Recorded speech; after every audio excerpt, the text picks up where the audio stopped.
Discover exciting places to visit. Explore your community. Learn about new cultures. Meet fascinating people. Find the exotic. There are hidden treasures wherever you go.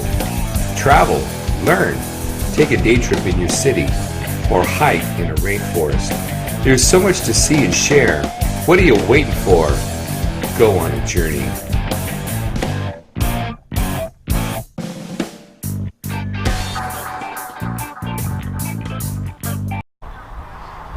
Welcome to On a Journey.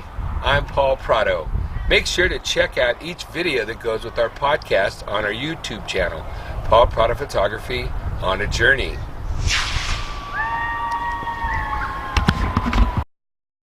Welcome back to part 2 of Slab City Salvation Mountain. Let's find out more about this interesting structure from Ron, the caretaker. Let's go on a journey. So what is this here? This is just another little apartment, another place for him to chill out. This has no significance? Oh, this is the Tree of Life.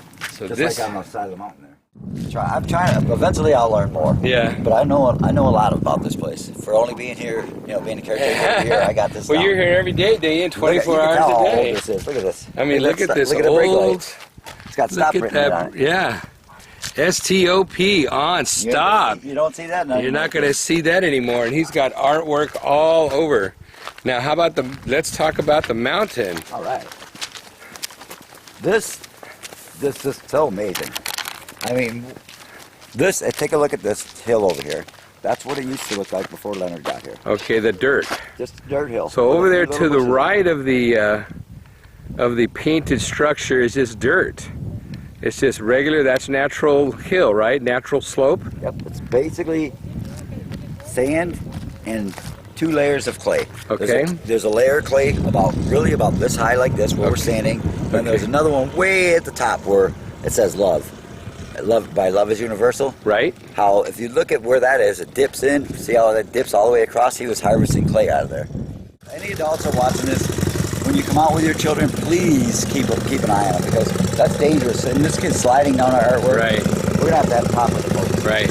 Is 1, preserve the mountain, but 2, mainly, number 1 is preserve the visitors. Right. We don't want anyone getting hurt. We don't want any fun. So kids are adventurous. Indeed. So you want to tell me about these? You want to tell me about these waterfalls? Actually, the waterfalls. No, that's a good thing to start out with the waterfall. Okay. The waterfall. So right now we're looking at striped blue and white stripes. These weren't always here. Leonard will be working away on the mountain one day. He's painting something up at the top. He comes down for a sandwich, chill out and have lunch. Wind blows over a bucket of paint. Starts dripping down the mountain. He's having a sandwich. Hey, cool idea. On top of his head. So how high is this from the base to the top? Do you know? A couple hundred feet. It's 150 feet to the top of the cross. Okay, so about 100 feet then? Yeah, probably about 100 feet. So 100 feet, we have little terracing. These are hay bales that create this waterfall effect. Is that what these are? These are hay bales. Hay bales, and they're etched in the mountain and then painted over and painted over and painted over out of love for the mountain and the art. 30 coats of paint on them waterfalls. 30 coats of paint of blue. That thick. Now, did you mix the different blues to get that blue? Yep, like that. Where we were looking at Whitney over there, we created that blue also. Trying to bring it back to this blue right here that Leonard used. So it's more of a lighter blue. Yep. This here wasn't always this dark like this. Somebody had touched those over and painted it. So and then tell me about the redwoods again. You said you had these trees are redwood trees. Leonard loved redwoods. All these trees that you see on here are redwood trees. A couple of them got painted brown over, mistakenly. We're painting them red again. But he did love redwoods. Plus he has the General Sherman in the back up here. It's dedicated to the General Sherman, the biggest redwood tree, which I cannot wait to see. Yeah, I mean, how is he in love with the General Sherman tree? He's from Vermont originally. Well, there's a lot of trees up there. Yeah. I'm from Michigan. So we're in the Michigan shirt because we're in Sweet 16. All right. Today. Basketball, for those that don't know. And I'm not painting. For our viewers and listeners, Sweet 16 is basketball. Yep, college basketball. College basketball. So, well, where were we at here? I interrupted. The trees. You have one a certain red and one a certain brown. Well, the browns are accident. Okay. They're all supposed to be redwood color. Okay. Like before like when I was at the beginning of this, we didn't know all these things. Okay. And so as I'm learning things, you know, trees, why are these trees red? We started painting some of them brown because there were brown ones over here too. Right. Wrong, obviously wrong. Then as I'm learning more and more, I'm like, oh my goodness, we make a big mistake. Yeah. And I can remember the cute little kids painting those trees brown, actually. Okay. These are gallon paint cans. Surrounded with clay, turned into a flower. Now these small ones are So he really did use everything that he scrounged, like the sign says. And he got all of this material from volunteers, donations, people that loved what he was doing. So he created this little flower garden of red, yellow, purple, orange, lavender, blue, with paint cans. And then what did he do? Is it just this clay that's coming out that makes it like a flower top? Yep, just molded the clay. The clay, you can turn it, I mean, you can make it mushy clay, or you can make it like Play-Doh, or you can do anything with it. Mm-hmm. Like the little flower that I showed you with the carpet on the bottom. Right. Like I was walking around, touring this group of people around one day, and we're talking and everything. It was a great day, you know, spent a lot of time with them. They kept following me around, you know, when I was done talking to them, they'd see me over here painting, or they'd go over there, so we talked more. So I walked around more, and next thing you know, I grabbed some clay, and I ended up making them a flower, one of the little ones like that. Right. Painted it the same color as the very top of the museum, because we had been talking about those pieces and stuff, and they loved it. And then I never made anybody else a flower before, but that was kind of neat. Well, that's probably very special for them to take away. I bet it was. Can you talk to me about the heart now? Well, the heart is it's a big giant heart. I don't know any real significance to the heart other than, you know, it's got the sinner prayer on it, which, you know, Leonard loved the sinner prayer. He, you know, that was what got him into all of Jesus and, you know, his love of God. So, you know, it just sits as it is. It's probably one of the most photographed areas in the mountain, for sure. Like, you can see how it's actually physically sinking. So you could see kind of oozing down.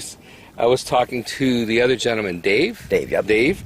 He was saying how the earth shifts a little bit, just incrementally, and that the mud sits, but then it shifts a little, and then folds, and then shifts, and then folds. Here's a great way to show exactly what happened.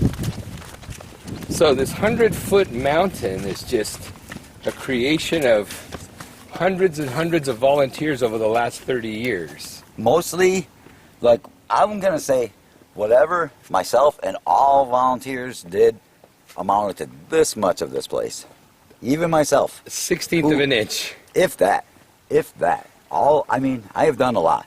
But what I've done, no matter what, working every day for over a year, again, is tiny compared to redoing everything that I've done and every volunteer has ever done. Doesn't amount to more than putting the hay bales of one of these waterfalls. So Leonard did 99.9% pretty much of this whole. If he couldn't get a big log up, he had people help him. If he couldn't do something, if people wanted to. Now, when the rain comes in, it gets through these cracks, gets the clay all wet. Right. Then the clay gets wet and massively heavy. Then the paint, which is water-based paint, latex, gets also heavy. Then it starts softening up the paint. And then the heavy, wet clay starts pushing it down and sinking. Right. Since the paint isn't a hard shell right here, so you can see this, I don't know, 4-foot tree. It's like a redwood tree. And you can see the cracks underneath each limb because of the weight of the mud that slid down the slope, which, again, is going to need repair and repair. So you're basically repairing every day. Every day. To repair this, there's only one way to repair this. Chop it off and start over. You can't fix it. It's sinking the whole area. Forget it. Just chop it off, start over. Chop it off. And now these flowers here, you said, are fists. Yep. Leonard would take and put a ball of adobe on there and boom. So punch everyone. He was a real artistic. You could tell he's got this artistic flair. You've got a row of 4 yellow, magenta, blue, pink flower. It looked like he made it intentional to separate the colors so you don't have like the same color in one row. Yep, there's some few spots where there are, but some of these flower colors though aren't necessarily the colors that Leonard picked for that flower. Okay. Because look at this one right here. It's a blue, but there's purple underneath it, and then what other colors underneath that? You know, like these are the types of things we do have a lot of our volunteers paint up, pretty up the flowers and things like that. Right. The major digging in and fixing, we do that. And then sometimes we have help. And then whose idea was it for the yellow brick road? Leonard. Everything is Leonard here. Somebody might have suggested stuff here and there to him, but this was all him. Every design. And I see every Japanese idea. here. Yep. In Japanese, stay on the yellow path. So they have a lot of international visitors here. I'd say about close to 20% of our people are Japanese, come from Japan. This is more popular in Japan than it is in America. Really? Yep. This is Americana to them. It's all the colors, the freedom, God, love. The bright colors, the loudness. The squatting. Oh yeah, tell me about that. This is a squatting community. Well, yeah, this is definitely Slab City. Everybody, you just roll up and move in. It's a nice community. And then how many people live here now in 2017, here in March? Let's say there's 150 people to 200 live here full time all year long throughout the 120-degree summer. 120 degrees. For like 3 weeks straight. Woo! It's not a joke. It's hot and it's life-threatening. And there's a cool breeze right now, and I'm sweating like crazy. You will not see a cool. Well, you know what? You will. 120 degrees. You're not going to sweat. You're not. If you're out here like this, you will not sweat because the sweat will burn off of you before it gets a chance to sweat. It'll burn off of you before it gets out of your pores. There's a lot. Now, some of these, let's say this. Most of those trailers aren't drivable. Okay. People get them, they'll find them, they'll drag them in, or they'll be on another spot abandoned, so they'll get them to their house. Or someone will give it to them. But most, like all out here, like out that way towards that cell phone tower, okay, is our library and an internet cafe. Range is right down. So you have an internet cafe out here. Yep. So tell me about that. Well, internet cafe, you go there and they'll let you charge your phones there. Now, like, let's say for city people, these things aren't an issue. Right. Charging your phone, Wi-Fi, etc., etc. But out here, unless you got a car or you got something to charge it with, you're done. Right. So the internet cafe lets you charge your phones. They give you free Wi-Fi, free coffee in the morning. Nice place people hang out and visit with each other. And who sustains them? Donations, same thing as Same anybody thing. else. Most stuff here is free. We have a couple things that aren't. There's Oasis Club. You pay $25 for the whole season for your membership. You get free coffee in the morning. They have acoustic nights. People have bonfires and jam and different meals and things like that. And potluck. So this is truly a little city. Yeah, it's a little city. It's truly. And then what happens with medical situations? Ambulance or whatever, the cops and fire come right out here. Shoot, I get UPS delivered right to my door. I saw UPS yesterday. So I got my guitar and my amp. Get right to the door. So do they actually? Is there a post office out here? Or? Not here. Like postal stuff does not come here. UPS, few addresses here go to UPS will go to, and this whole place was Camp Dunlop. Dunlop. Yep, from 1943 to 1956. Marine training base. Some of these places here had actual addresses when it was a military base. So they're actually real addresses. So they still have the real addresses from 1943 to 1956, World War II. This was a military marine installation. And then they just abandoned it. And then the squatters came probably shortly thereafter in the 50s. So this has been here since the 50s. Squatters and the scrappers. Scrappers came out, were picking all the stuff, and was like, why are we doing this on a daily basis? We might as well just stay a couple of days so we can get more stuff, fill up bigger trucks, and go. That's what the scrap type people say. That's how it started. And then them darn hippies saw us camping out here, and they came. Well, if you look at it from the hippie traveler point of view, they came out here, then the scrappers saw us camping, and were like, hey, why don't we stay too? So, either, who cares? Who cares? Now you're a community. Now we are a community who self-sustaining, take care of each other. For the most part, everybody gets along real well. But any community, maybe not. But here, very good. I don't get to spend as much time out there because I'm busy out here all the time. Now the Chaco Mountains behind us here, is an active naval bombing range. Oh, great! So they take in. So you have Chaco, you say? Yep. So that is the Chaco mountain range, and he just said that we are in the vicinity of a bombing range. That's incredible to know. So why does it end right here? Right, we're in the back here.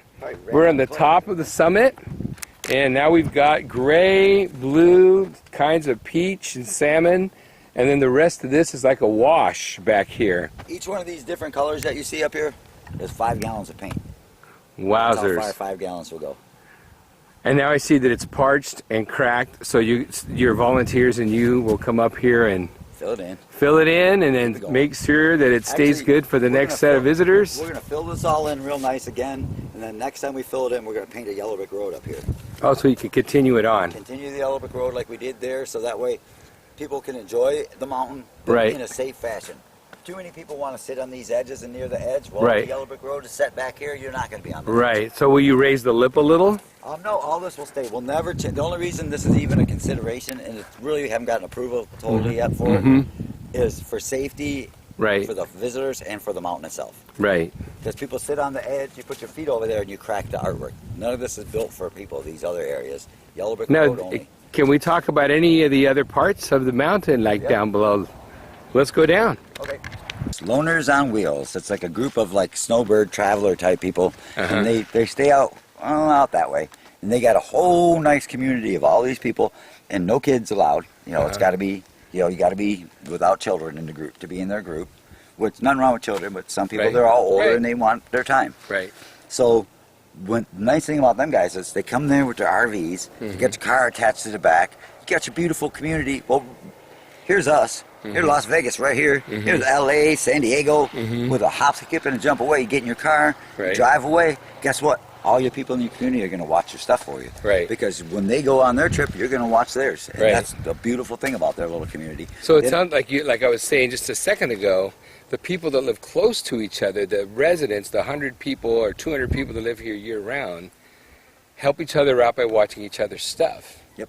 And then they help out the people who live here, help the others out that, let's say they stay they're seasonal people and they come back every year. They got a big grand camp all set up. Sometimes they'll have somebody stay at their house, over the season. That way they got someone there. There's, group camps here where more than one person's in there, and why not go to a bigger, better camp for the summer? Right. But some people do. Some and people do they don't. ever mingle with the Lowe's people? Not so much. They stick in their group. They go to the range and they stuff drive in and out. Yep. They don't really do. I mean, they have their own events. They got a little library in there and video rentals and. Really? They got everything they need in there. They're self-sustained. Wow. And then not only do they have that here, but they have Lowe's in other areas too. So they're called loners? Loners on Wheels. Okay. But those guys are not residents of us. No, they're just They seasonal. Are you can come back every year for 30 years and you are not a resident here. Technically, to be a slabber, which, someone who lives in Slab City, we call them slabbers, you have to live here for 2 full summers. So 2 years, but 2 full summers. If you don't 2 full summers, you ain't a slabber. Wait. It's not happening. So you did 2 full summers of 120-degree heat. That means you've been tested. So now you are a slabber for sure. Now, certified. I was here for 6 months. Never even made it through the summer yet. And I was already considered a slabber. Well, because they had me up here at the mountain. And before I was here, I was putting into the community out there. And, and then once I got up here, then there's not even a consideration to it. You were in. I was in. It was weird for me to be put up here after only being here for so many months anyway. Yeah. That was unheard of. Hi everybody, I'm Ron, Salvation Mountain Man from Instagram, here at Salvation Mountain. Just wanted to remind everybody, when you come for one of your visits here, please bring some latex paint for us. Any kind, any color, as long as it's water-based latex. This is what keeps Salvation Mountain going, and it'll keep it alive for years. And all we need is your help. Thank you.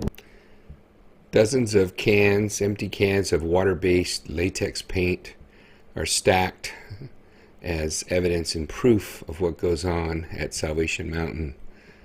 Abandoned cars with inscriptions and drawings from Leonard Knight and other artists of the Slab City area.